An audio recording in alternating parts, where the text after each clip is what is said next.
Prohphet Lut was the nephew of the prophet Ibrahim. The story of his people and the punishment they were afflicted with was a shocking incident in the life of Ibrahim. Lut, as you will recall, left Ur with Ibrahim and settled in Palestine. Nothing authoritative is known of Lut's earlier life. What is evident is that at some point after his settling, Allah appointed him as prophet to communities on the shore of what is now the Dead Sea, at a distance of 24 hours' journey from Ibrahim's home. Lut went to the city of Sodom after Ibrahim had asked him to do so. It was the main city of that region with suburbs and satellite villages, prosperous and well populated. In the region where Lut settled, there were 5 cities, referred to in the Quran as meaning the overturned cities. Sodom was the largest of these. The people of Sodom were of the most immoral and insolent nature. Although they were guilty of many vices, one stands out glaringly among all the rest: homosexuality or sodomy. They were the first people in human history to practice homosexuality. It is reported that these people would commit perverted deeds openly in their gatherings, and they cut the access of travelers to their roadways, robbing and killing them, after perhaps first forcing them engage in unnatural acts. And it was not only some or even a majority of Lut's people who engaged in such practice, rather it was the entire population. Allah in His mercy caused Lut to settle among them so they might perhaps be guided. Lut called them to heed Allah's command and to worship Him alone, without associating any partner with Him. And He forbade them from their indecent practice and abhorring act. But they ignored and rejected His appeal, and continued in their erroneous unnatural acts. As a result, Allah destroyed them by a severe punishment. Lut warns his people. "Will you not fear Allah?" he said, appealing to them to reflect on their accountability to their Creator. And assuring his people of His absolute reliability, he added, "Indeed, I am to you a trustworthy messenger. So fear Allah and obey me. And I do not ask you for it any payment. My payment is only from the Lord of the worlds." As if holding up a mirror in front of his people, Lut tried to make them look at the awfulness of their perverted habits and criminal behaviors. Do you commit immorality while you are seeing? Do you indeed approach men with desire instead of women? Rather, you are a people behaving ignorantly. But the response of his people, already extraordinarily hardened and callous, was only that they said, "Expel the family of Lut from your city. Indeed, they are people who keep themselves pure." Lut's admonition became stronger. "Do you commit such immorality as no one has preceded you with from among the worlds?" he asked.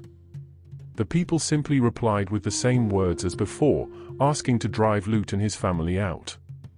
But ignoring their enmity and threats, Lut faithfully continued to preach and warn, reiterating his message, emphasizing the error and ingratitude of turning away from the spouses whom Allah had granted for the natural fulfillment of their needs.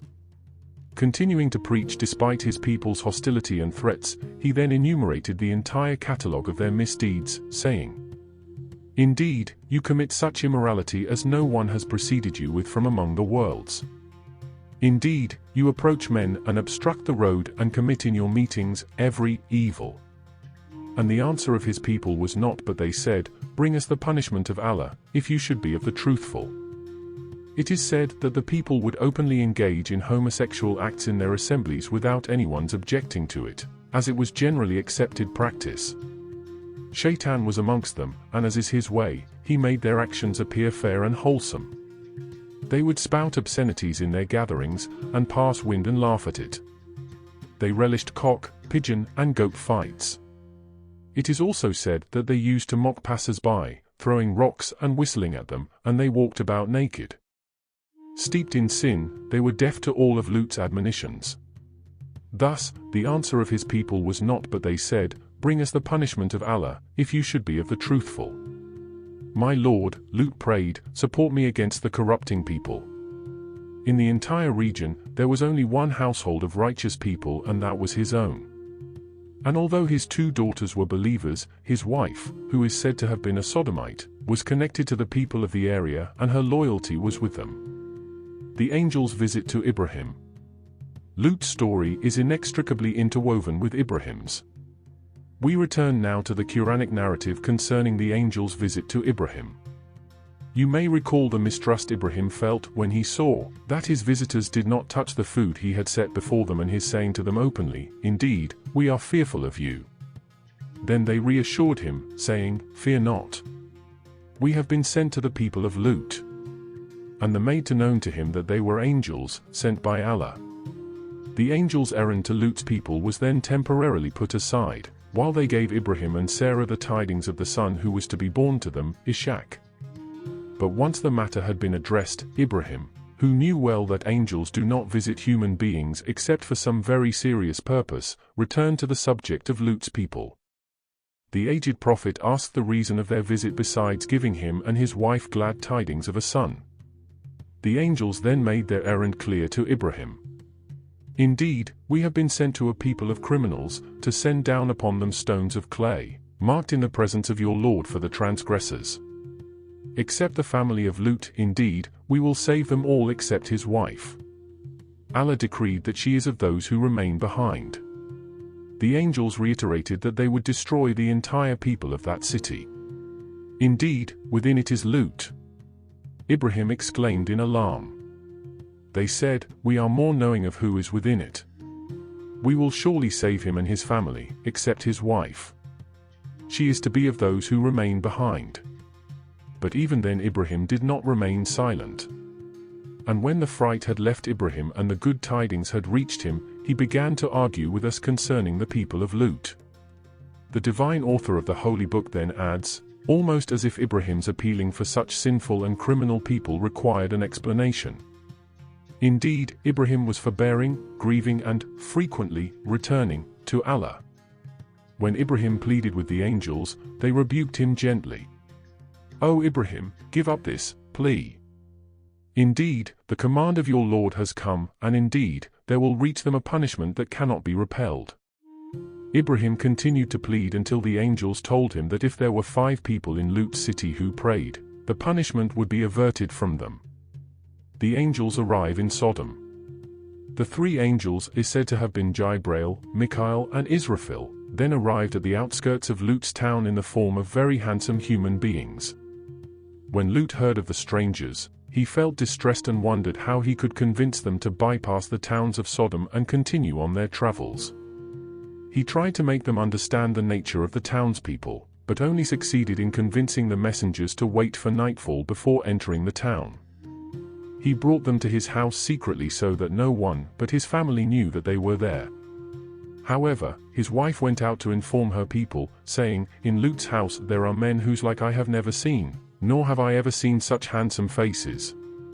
Indeed, you are people unknown," Lut said to his visitors, thus giving them an indirect hint of what they might expect in his town. His guests showed no trace of fear or concern. "But we have come to you with that about which they were disputing, and we have come to you with truth, and indeed, we are truthful. So set out with your family during a portion of the night and follow behind them, and let not anyone among you look back, and continue on to where you are commanded," they instructed Lut. Despite this reassurance, Lut remained greatly troubled about the strangers' safety. Although, as his guests, they were under his protection, he knew well enough that as soon as their presence became known, the men of his town would be at his door. As Lut had anticipated, the news of the incredibly handsome strangers visiting the city brought the townsmen to his house in haste, rejoicing at the prospect of the male visitors. He warned the people that the men were his guests and not to disgrace him in front of his guests. The intruders flung back at their prophet saying, "Indeed you know what we want." Lut cried in anguish, feeling totally powerless to save the guests to whom he had given the protection of his house. "O Lut, indeed we are messengers of your Lord, therefore, they will never reach you," his guests reassured him. The last words suggest that the attackers intended to eliminate Lut to get at his guests. But as they men approached in the heat of their unnatural lust, or perhaps tried to force their way in, the angels took away their sight. The angels said to Lut, "So set out with your family during a portion of the night, and let not any among you look back except your wife. Indeed, she will be struck by that which strikes them. Indeed, their appointment is for the morning. Is not the morning near?" Then it was early dawn. Lut departed with his family, except his wife. She remained behind and was afflicted by the punishment along with the wrongdoers and wicked townspeople. Retribution. As he had been directed, Lut set out with his family. When Lut and his party had cleared the area, the divine command came forth to destroy Lut's people. Various commentators have said that Angel Jibril lifted up all the sinful towns into the sky together with their inhabitants, and turned them over, hence the name al-Mutafikat, the overturned cities. Then Allah rained upon them a rain of stones, and evil was the rain of those who were warned, as he sent upon them a storm of stones of clay, marked in the presence of your Lord for the transgressors. It is said that each stone was inscribed with the name of the person for whom it was intended, and that the heavenly missiles struck the heads of their human targets, smashing their brains. Thus were the flourishing cities of Sodom and the 4 other towns in the vicinity obliterated with all their people, including the wife of their prophet, as a recompense for the wickedness and perverse lusts of its inhabitants. Thus, the pages were closed on the people of Lut. Their names were erased from historical memory. The punishment that Allah promised, and Prophet Lut warned about, happened, for surely Allah keeps his promises. He promises severe punishment for the wrongdoers, and paradise is the reward of the righteous. Lut and his family walked into the sunrise, and Quran mentions them no more. And to Lut we gave judgment and knowledge, and we saved him from the city that was committing wicked deeds. Indeed, they were a people of evil, defiantly disobedient. And we admitted him into our mercy. Indeed, he was of the righteous. May Allah's highest blessings be upon Lut, the much-tried prophet of the overturned cities. Today, in many cities across the world, it is unsafe to walk down the streets, even in daylight. Murder, sexual crimes against adults and children are widespread, and drugs abound. Most children in high school have already encountered drug users and sellers. Alcohol is freely available at corner stores, even though it is responsible for the breakup of families, domestic violence, and the corrosion of society. Degenerate lifestyles are accepted and even thought of as normal. This description paints a picture of a scary, out-of-control world, but is it really so different from the time of Prophet Lut? Should we not take heed from the horrific fate of these people and those before them who have been destroyed by Allah for not obeying his message? For more such informative videos, please subscribe to my channel. Thank you for watching. Do you think Sodom and Gomorrah really existed? And was erased from the world due to its sin, or was there a huge meteorite that hit that region and erased everything near the Dead Sea? There is more sin and sinful things in the world today. Just wondering while making this video?